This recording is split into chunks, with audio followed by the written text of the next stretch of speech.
kwalinkwa banda militari taspira li xi darba tieħu sehem fir-Royal Edinburgh Military Tattoo. Dak huwa il-peak li l-banet militari jilħu.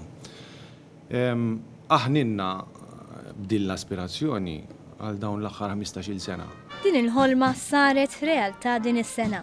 Fil-fatt ftit tal-jiem ilu, il-banda tal-Forzi Armati ta' Malta waslet lura mill-Iskozja wara li għal xahar sħiħ ħadet sehem fir-Royal Edinburgh Military Tattoo. Il-Maġur John Ivan Borch tkellem dwar it-talbiet ta' Royal Marines li din is-sena kellhom f'idejhom il-produzzjoni tal-ispettaklu. Ġie deċiż li jiġu ffurmati żewġ slaleb li huma sinonimi mal-Gżejjer Maltin li huwa il-Salib tal-Kavallieri u il-George Cross. Bħala mużika ħdimna fuq stil Malti kontemporanju folkloristiku, biċċa mużika jisimha Ħalel ta' Sur Mastru Benzara. Flimkien ma' tmiem gruppi internazzjonali oħra, il-Maltin taw 25 wirja spettakolari.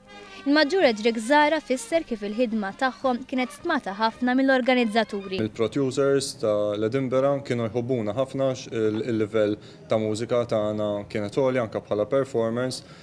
Ridna naħdmu, allura il-barrani meta jara li għandek pajjiż li huwa lest li jaħdem u lest li jagħti show tajba kif mistħuq iktar tiġi apprezzat u ma kenniex problemi.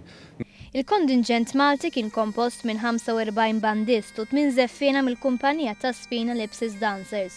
Żgur li għal dawk li ħadu sem din hija esperjenza li ma tintesix.